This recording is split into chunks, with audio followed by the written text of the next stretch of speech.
Muli sa mapagpalang umaga, bawat isa. Atin naman batiin ang ating mga katabi.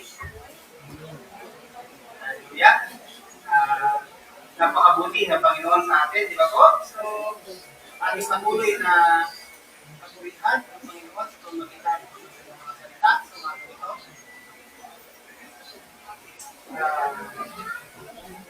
Praise God!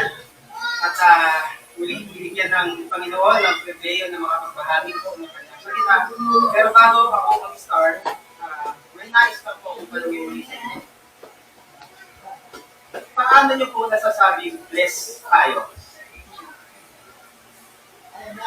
Pagpapaalala po ba yan lagi o isang taong mahalaga sa iyo? Sa tingin nyo po? Diba?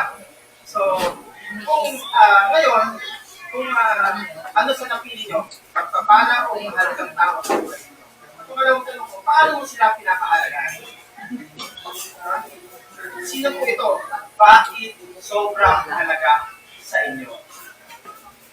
Isang palexipal na tanong yan, pero habang tuloy tayo sa ating mag-aaral ng kanyang mga salita, ay ating patuloy buksan ang ating puso sa pagkikinig ng kanyang mga salita ay talagang maranasan natin ang isang ang kapangyarihan ng salita ng Panginoon sa atin.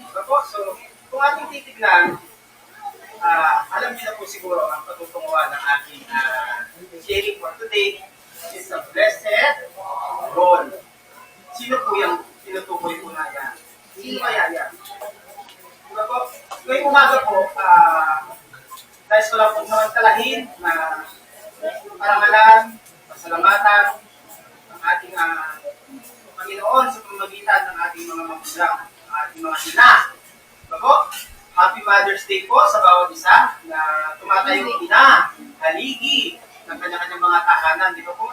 Isang pagpapala po ang bawat ina na talagang handang ibigay kung ano ang nararapat sa kanyang mga anak. Now, lalo pa natin ngayong palawigin kung gaano po kahalaga, gaano po ka-bless ang merong isang ina sa umaga nito. Nais bang malaman?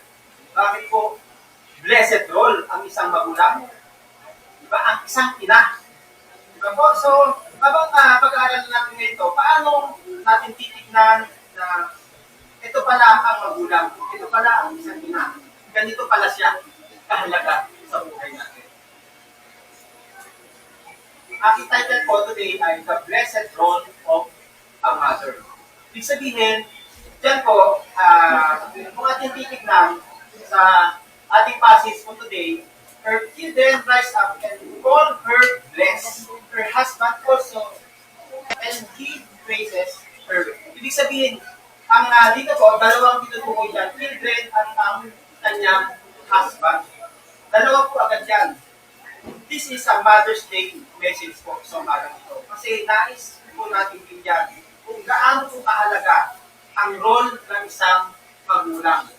Iba po pala.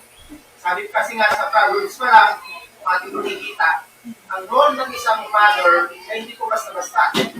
Doon pa lang sa verse 10 po ng Proverbs 31, ibig sabihin, sinabi po doon sa NASB version, ang mother po is a capable mother. Ibig sabihin, siya po ay hindi inilagay lang ng basta ng Panginoon sa buhay natin. Ang mga magulang, ang mga ina natin. Hindi po sila basta-basta inilagay lang ng Panginoon. Sasabihin natin, ay, siguro ngayon, mahandog sa mga kabataan na bakit siya, napapatanong sila.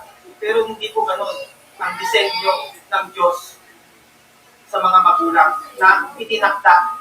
Kasi may purpose po si Lord, bakit sila po ang ating mga ina. Amen? Gusto ba nating makita kung gaano malaga ang importante ang isang magulang.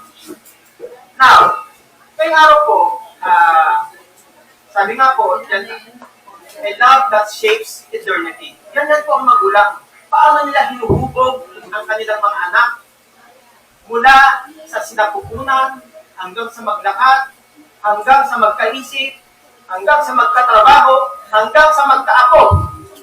Nandyan pa rin po ang ina. Ganun po ang role ng magulang, hindi po nawawala. Diba? Sabi nga po, Marami po sa atin ngayon, ito, many of us are standing today because somebody prayed for us. Somebody cried over us. Somebody believed in us when we were failing. For many people, that somebody was a mother. Ibig sabihin na itong mga to, sa tahimik o likod ng mga tagumpay ng mga ama ay ng mga anak, meron pong magulang na handang tumayo, handang sumaklolo, handang umiyak sa likod, kahit nasasaktan, nahihirapan. Ganyan po ang magulang natin. Hindi sila basta-basta nasa frontliner din sila, pero minsan nasa likod po sila. Frontliner sila, pero nandun sila sa likod, tahimik na gumagawa ng ating mga magulang. Alam niyo po ba yun, mga youth?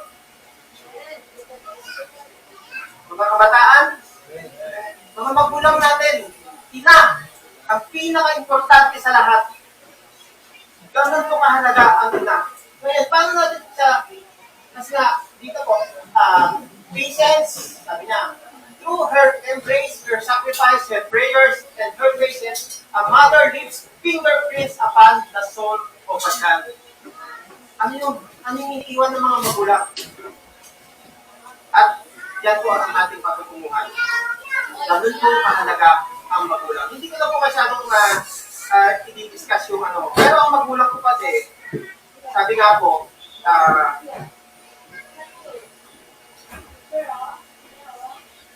hindi lang po comfort ang binibigay ng mga magulang. Kung ating titignan sa mga character po sa Bible, ito po ang ilan sa mga halimbawa ng mga magulang. Sino-sino yung mga yan? Unang-una po si Jochebed. Diba? He stood behind Moses, protecting and shaping the deliverer of Israel. Sino si Jochebed? Diba? Ito po, sa buong Bible po kasi, paulit-ulit natin makikita yung mga ginamit ng Diyos, paulit-ulit yan. Wala Old Testament, napunta sa New Testament, nababanggit ang mga magulang, ang mga ina. At kasi ang purpose po ng mother or ina ay malaki po.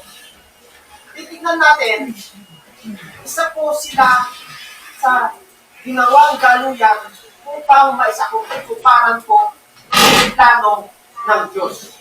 Ganun po mahalaga ang mother. Hindi ko sila basta-basta nilalang na sila po ay ginamit ng Diyos doon sa kanyang plano. Si Jochebed, ibig sabihin ito, yung faith po niya dito, napaka-dangerous po kasi ng ginawa niya. Diba? Yung time po niyan kasi, time po na, may time po niyan na yung parawa ay tinutusan niyang patayin lahat ng mga baby boys, mga batang lalaki. Pero dahil na si Jochebed, anong ginawa niya? Diba? Pinili niya na yung faith niya kaysa doon sa takot. Yun po ang role ni Jochebed. Di ba po? Tinago niya si Moses dahil naniwala siyang may layunin ng Diyos sa buhay ng kanyang anak. Now, dito po, ang mga Diyos po na ina, hindi lang po nagpalaki basta-basta ng kanyang anak. Diba? Kumbaga, binabantayan niya po yung pananampalataya na nasa loob ng tahanan. That's the role of a mother. Hindi lang po siya basta-basta nagluluto. Hindi lang siya basta-basta naghahanda ng mga pagkain mo. Susubo mo na lang. Ganun po ang magulang natin. Diba po, binabantayan niya lahat ng detalye sa ating mga bawat tahanan. Nakikita niya. May mga kabataan ngayon, konting sabi lang ng mga magulang, oo na, naintindihan ko na. Alam ko na yan. Paulit-ulit. Kasi ang mga anak, di ba? Sorry pero it's time to itaas natin ang ating mga ina. Maintindihan man lang natin kung sino ang ina ng tahanan. Kung sino po sila sa ating mga buhay. Di ba po? Kaano po mahalaga yan? Ngayon, maaaring wala tayong parola at time na katulad ni Jochebed. Di ba? Pero totoo po yung ating experiences today at today karanasan ngayon, paano tayo nilalayo ng mga magulang natin? The influence, di ba?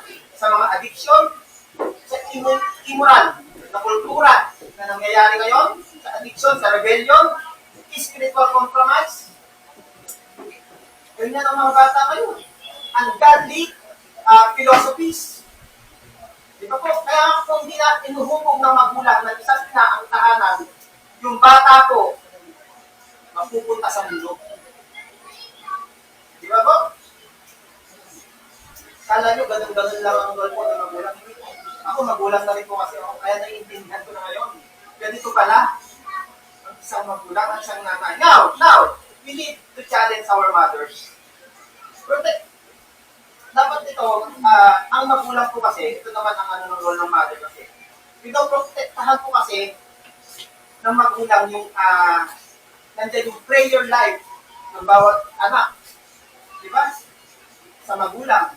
Ako, lagi ko kung practice sa anak ko, tuwing umaga aalis ako sa bahay, natin mag-pray mo ako, please. Tawagin ko yan. Mag-pray mo ako, lalo pag gising siya, mag-pray mo ako bago ako umalis. And doon pala sa huhugot na yung anak natin. Makikita natin kung paano sila, yung heart nila, kung hanggang saan. Kasi yun po dapat natin in-order sa ating mga anak. Malaman nila kung gaano kahalaga yung prayer. Di ba po? Pinoprotectahan nila yung spiritual na disiplina sa pangarap. Di ba? Kaya nga nilagay si Jochebed nilagay ni Jochebed si Moises sa ilog. Pero unang inilagay yung kamay ng Diyos. Hindi po sa kanya. Nagtiwala siya sa Panginoon bago doon sa takot. Yan si Jochebed. Pangalawa, si Elizabeth. Di ba? Ay, si Hana pala. Sino si Hana? Malamang, kilalang-kilala naman natin si Hana. Si Hana po, this is a praying mother. Siya po ay mapanalanginin. Di ba? Prayer before answers come. Sabi, nasa Samuel po yan eh. 1 Samuel 1:10-20. Si Hana po ay larawan ng isang inang marunong manalangin kahit wala pang sagot. Ganun po ba tayo? Nananalangin po ba tayo? Na kahit alam natin wala pang sagot, wala pang gusto kasi natin, parang pass delivery lang, yung prayer natin. Di ba po? So, mahirap po yun. Pero si Hana, ganito siya eh. Umiyak siya dun sa presensya ng Panginoon. Di ba? Naging burden niyo muna sa puso. Bago siya, talagang nanalangin ng gusto. Umiyak si Hana sa presensya ng Panginoon. Nanalangin siya habang nasaktan. Nagtiwala siya kahit na wala pang kasabutan. Yan si Hana. Yan ang mother natin. Yan ang magulang natin lagi. Kaya masabi ko kanina, ang mother natin, hindi ko siya laging sa spotlight. Pero nandun siya sa likod. Nauuna sa atin. On our behind. Nandun siya. Nakipagtanggol niya. Sabihin nga ng nanay mo sa'yo, pag nagtanong, ako ba ang pinaka-gwapo mong anak? Ano sagot niya? Di ba? Kailanman, ang magulang, hindi nagsabi na, ay, yung anak ko eh. Kahit kailan ang magulang natin, yan ang pinaka-pogi ko talagang anak. Di ba? So, tingnan din na, ganyan po ang ating mga magulang. Pero si Hana, tingnan natin. Because si Hana po, ang mga tapat na ina ay hindi tumitigil manalangin dahil ang delayed ang sagot ng Diyos. May mga nanay ngayon na pinapanalangin. Una, yung mga rebellious children. Rebelde ka ba ngayon? Mga prodigal sons and daughters. Hindi lang po prodigal son, pati daughters na rin. Andyan din yung broken families. Ipinapanalangin din ng nanay. Yung kaligtasan, ipinapanalangin din ng nanay. Yung healing, ipinapanalangin din ng nanay. Yung restoration. Dati, lahat po yan ginagawa ng magulang. Tahimik sila. Pero nandyan sila. Hindi man natin sila ramdam. Pero nangunguna sila. Yan ang magulang natin lagi. Dito po, pinapaalala lang ni Hana na naririnig pa rin ng Diyos ang panalangin ng bawat ina. Ngayon, kaibigan kapatid, like Hannah, hindi po tumigil sa pananalangin. Kaya nga tayo, mga ina, tatay, ma'am, ama at ina, huwag po tayong tumigil. This is an encouragement for all mothers. Huwag po tayong tumigil. Huwag natin tantanan si Lord. Huwag tayong bumiti like Jacob hanggang hindi sinasagot yung mga panalangin natin para sa ating mga anak. Para sa ating mga loved ones. Huwag po tayong tumigil. Kung anak mo hindi pa nagbabago, huwag pa rin tayong tumigil sa ating panalangin. Minsan kasi, ang pinakamalaking himala ay nagsisimula sa luha ng ating mga panalangin. Lumuluha pa ba tayo sa ating panalangin? Makapanalangin na lang yan na nakasabili. Wala dito sa puso, hindi nanggagaling sa puso, lagi na lang sa puso. Yun ang tinitignan ng Diyos. Yun ang unang-unang hahanapin ng Diyos sa atin. It comes from the heart. Palagi po. Kaya nga po sa atin, bago si Hannah, bago tumayo si Samuel sa harap ng tao that time, unang-unang tumayo si Hannah sa harap ng Diyos sa pamamagitan ng panalangin. Ganun po si Hannah. Kaya sinuko ni Hannah si Samuel para sa gawain ng Diyos. Diba po, ngunit ibinigay naman ng Diyos sa Ama, ng Diyos Ama, si Jesus para sa kaligtasan ng mundo. Ganun po mabuti. Kaya si Elizabeth naman, this is an encouraging mother. Lagi ang mga magulang natin ay nag-i-encourage. Palagi po yan. So, si Elizabeth is an encouraging mother. Siya po ay ating titignan.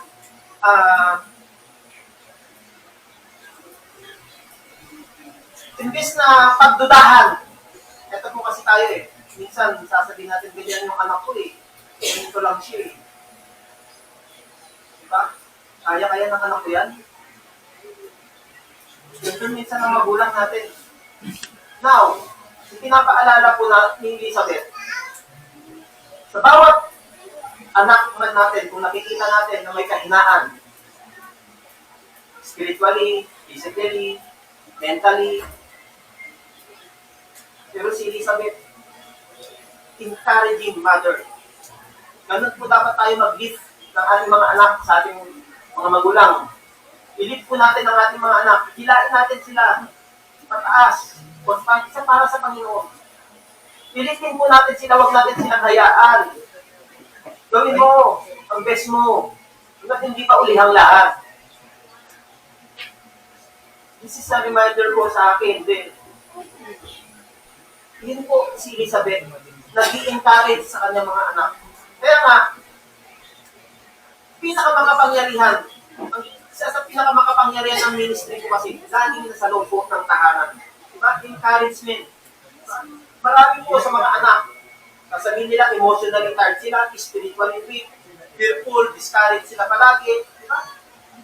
Yan po ang madalas na katwiran nila. Pero nasa ang magulang, hindi lang naman po anak lagi ang sinisisi. Sa totoo lang. Tayo rin po. We need to check din as a mother, as a father. Hindi lang po dito ang kausap dito sa atin. Mutual. Na kailangan natin makita saan tayo malina. Amen? So sa atin, challenge ko, magsalita po tayo ng buhay sa ating mga anak. Hindi po yung magsalita pa tayo na nakaka-encourage dun sa ating pananampalataya. Yun po ang kailangan natin, mga magulang. Hindi lang po anak ang dito. It's a mutual. Kaya nga po, may mga taong nagpapatuloy sa Diyos ngayon dahil may isang taong hindi tumitigil magsalita sa pag-asa na meron. Meron pag-asa na, meron pa. Kaya natin yan. Laban tayo sa buhay kahit ganito lang ulam natin. Pag-dirgin man tayo ng asin at mantika. Sino yung mga nakaranas nun? Amen. Baka hindi alam na ng mga anak ngayon mo. Diba? Yung ginisang bagoong. Alam niyo po ba yun? Yung ginisang bagoong, sibuyas lang katapat. Tapos na ang umaga. Ngayon, sasabihin ko, ako sabihin ng anak, stress ako. Hindi. Di ba po? Makikita ninyo, gaano ang pinagdaanan namin mga magulang. Di ba po? So, sa atin, Kailangan po ng isang ina, like sa atin, sa bahay, sa church, kailangan po ng isang ina, nagpapalakas po lagi ng loob. Nagpapakalat po ng magpabuti, hindi nagpapakalat ng negativity. Sa buhay man natin, sa tahanan, at sa ministeryo natin ginagalawan. So, si Mary naman dito, it's a surrendering God to God. Yan po ang buhay ni Mary. Kasi nung sinabyan siya, di ba? It's a God's calling po kasi ito, kay Mary, na ginamit ng Diyos. Di ba? Si Mary po, isang larawan po ng surrendered heart. So, nung sabihin ng Diyos, ay nung sabihin ng Anghel, ang plano ng Diyos, hindi niya lubos na maintindihan that time, ang lahat, pero sumunod pa rin siya. That's a mother. Laging ganun po ang magulang natin. Kaya sabihin natin, di ba? Minsan, ang pagsunod po sa Diyos ay nangangailangan ng surrender bago pa magkaroon ng full understanding. Tayo, hindi man natin maintindihan agad. Isuko lang natin sa Panginoon, why not? Hindi ka naman mapapasama, eh. Minsan nagdududa po. Bilahin po natin si Mary. Nagpatuloy pa rin siya, nagtiwala siya dun sa layunin po ng Diyos. Kaya mag-encourage sa bawat ina. Isuko natin ang ating mga anak sa Diyos. Isuko natin lahat ng fears natin. Isuko natin ang kanilang future sa Panginoon. Magtiwala tayo kahit hindi pa malinaw yung future o yung daan ng ating mga anak. Isuko natin. Wala naman mawawala eh. Si Lord yan. Siya na kung bahala. Pero dapat tayo may aksyon. So, dito po, pinanganak ni Mary ang tagapagligtas, ngunit si Jesus lamang ang tunay na mga tagapagligtas ng bawat sumasampalataya. Ito yung ating titignan din kung sino po si Mary. Now, meron po kasing redemptive plan ang Panginoon sa atin. Meron po kasi love in action ang mga magulang natin. Paano yan? Diba? Kung ating titignan, diba, matapos natin makita yung mga faithful mothers, diba, na ating example, diba po, sila ay mga faithful mothers. Makikita natin ngayon yung dahilan kung bakit tinatawag silang blessed.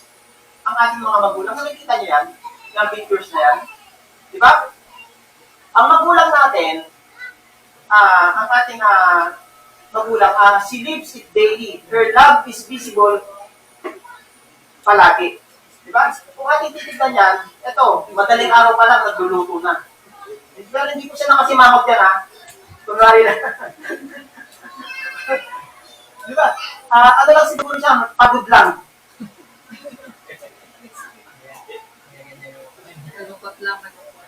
Diba? Ano yung magulang natin? Nakikita nyo ang sakripisyo ng mga magulang natin. Babagon ka na lang, nakahanda na lahat. Nakakainin mo. Ako, ganyan din yung misis ko sa akin eh. Ma, happy Mother's Day. Yes, yes. Yung aking misis ay tatayo na lang din ako. Siyempre, magbubong muna ako bago kumain. Nakahanda na. Yan ang ina. Di ba po? So, di ba natin nakikita unnoticed na ginagawa ng mga magulang? Ako, magiging magulang din kayo. Di ba, Rose? Amen. So, tingnan natin. Heaven honors hidden faithfulness. Every sacrifice of mother reflects a sacrificial love of Christ upon the cross. Tingnan ang mga magulang natin. Di ba? Love in action. Di ba po? Ang tunay na pag-ibig ay hindi laging maingay. Minsan, tahimik lang po itong sakripisyo ng mga magulang. Kaya nga, habang nagpapahinga ang lahat, di ba? Nagluluto, nag-aalaga, nagtatrabaho, nananalangin para sa kanyang pamilya, ganyan. Kaya, kapatid, kaibigan, ang love in action ay pag-ibig ko na hindi lang sinasabi ko, pinapakita araw-araw sa pamagitan ng serbisyo, pagtitiis. Diba po? Ang tunay na pag-ibig ng isang ina ay nagbibigay kahit kulang, nagtitiis kahit pagod, at nanatiling grateful kahit hindi na-appreciate. Diba? Ganun ang magulang natin. Sa bawat sakripisyo po ng ina, makikita natin ang larawan ng pag-ibig ni Kristo. Yun ay sacrificial, faithfulness, and unconditional love. Kaya nga, love in action. Ang magulang natin, unconditional magmahal yan. Hindi na pinili, hindi nagtatangi. At ganyan din po si Lord sa atin. Amen? Kung natin titignan, ang pag-ibig ng isang ina ay hindi ordinaryong pag-ibig. Ito po ay may lalim na sakripisyo. Tender, loving fear. Ano yung TLC ba? Tender, loving fear. Diba? Kaya nga, yan ang ating ina. Sabihin mo naman sa nanay mo, nakatabi mo ngayon, Ma, mahal kita.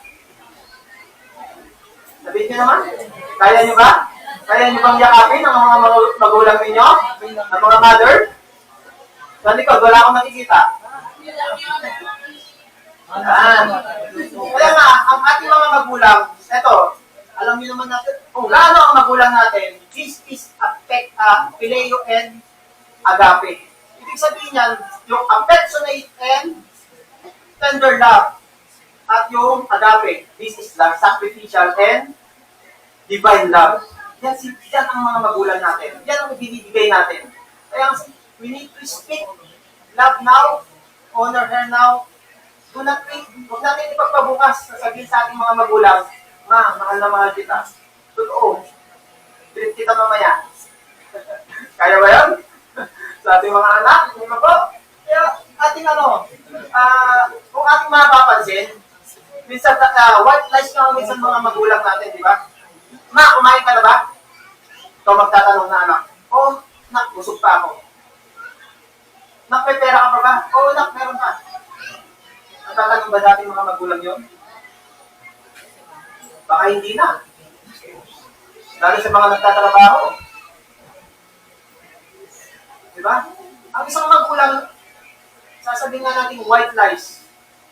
Pero ganun sila eh. Di ba? Makikita natin ang sakripisyo ng mga magulang. Kaya, we need to honor our mother. Sila din, ang ina din po ay meron silang wisdom in words. Di ba? Yung salita ng ng ina ay may kapangyarihan humubugtog ng buhay. Di ba? May mga adults kayo na dala-dala pa rin hanggang ngayon ang mga salitang minsan na sinabi ng kanilang ina, mabuti man o masakit. Di ba? Ano yung tayo po? Ano yung natatandaan natin na masakit na sinabi ng magulang pero nakatulong sa atin? Meron, di ba? Natatandaan po ba natin yon? Kasi she speaks life. Ang magulang natin, nagsasabi ng katotohanan yan. Hindi ka lolokohin yan. Hindi ka tatatuhin ng ibang-iba yan. Ang magulang natin ay puro po yung kanilang criticismo sa atin. Kaya nga, wisdom, by wisdom. Puro po sila mag-criticize kasi alam nila yung loob-looban mo. Alam nila yung laman ng bituka mo. Mga magulang. Di ba po? Alam nila, bawat sasabihin mo pa lang, kabisado na kita, anak. Magsasabi ka pa lang, lalapit ka pa lang, maglalambing ka pa lang, yayakap ka pa lang, lalapit ka pa lang. Oo, kailangan ka, no? Di ba? Ganyan naman po lang natin eh. Pero sila, hindi man natin napapansin, sila ay nag-teach biblically. Ganun po ang magulang natin. Baka Diyos po ang ating mga magulang. Sila po ang nagpapakain ng wisdom mula sa sinapupunan, kinakausap pa lang. Kinakausap na sila. Kinakausap ka na. Anak, kakabait ka, huwag ka masyadong malikot. Diba? Kaya na sa sinapupunan pa lang. Opo, she prays faithfully.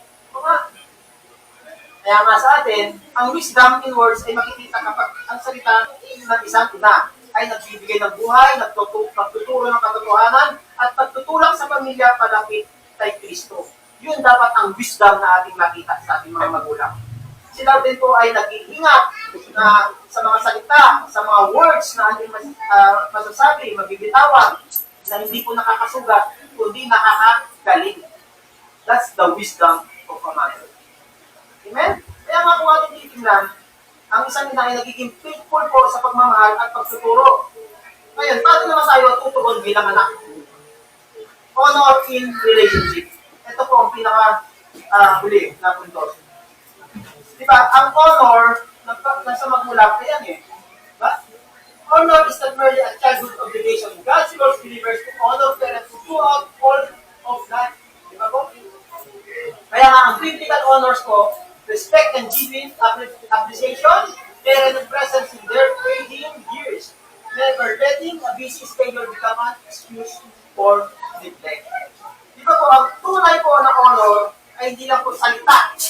Ito po ay respect, appreciation natin, pag-care, at ating presensya higit sa lahat. Diba po? So, minsan, hindi naman maraming bagay ang kailangan ng mga magulang natin. Hindi po ang gusto, hindi ang gusto lang nila. Ang gusto lang nila, yung tawag natin, yung pagbisita natin. Ako nga, medyo nagigilty. Kasi medyo magulang ko nasa Pasig. Ako nandito. Hindi ako makadalaw minsan. Diba? Ganyan eh.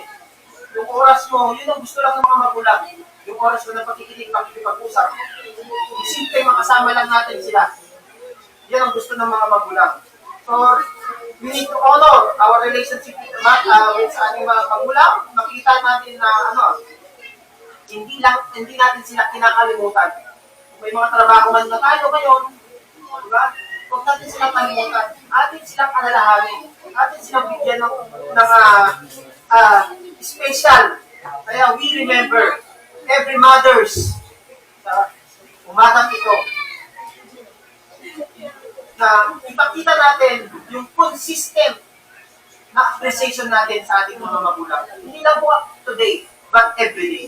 Iparamdam natin at iparanas natin na sila ay mahal na mahal natin. Tayo ay nag-aalala sa kanila. Diba? Kaya nga kahit si Jesus po, diba po, ating titignan, sa cross, ano sabi ni Jesus? Kaya si Jesus, habang nasa cross, inalala pa rin niya ang kanyang ina. Diba? At kung inonor po ni Jesus ang kanyang ina, kaano pa kaya tayo?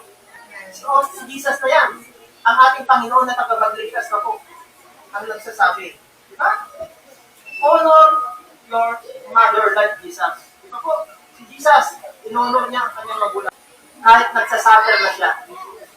In times of suffering niya, di ba sabi niya, habang si Jesus ay naghihirap sa cross, habang pasan niya ang kasalanan po ng mundo, inaalala pa rin niya ang kanyang ina. Kahit na sa matinding sakit siya, tiniyak niya pa rin niya na si Mary ay aalagaan. Di ba?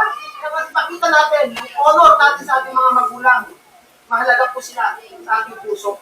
Like Christ. Kung si Kristo po sa gitna ng suffering, sa gitna ng sacrifice, ay nagbigay pa rin ng honor sa kanyang ina, lalo tayong dapat magpakita ng pagmamahal, ng respeto, ng care sa ating mga magulang. Youth!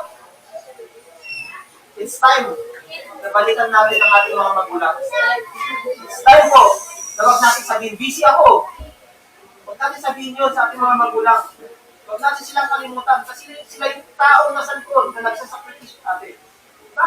Kung ino-honor ni Lord, ni Jesus, ang kanyang magpuna sa oras ng paghihirap, diba? Surely dapat we must honor ours. Ang ating mga magulang.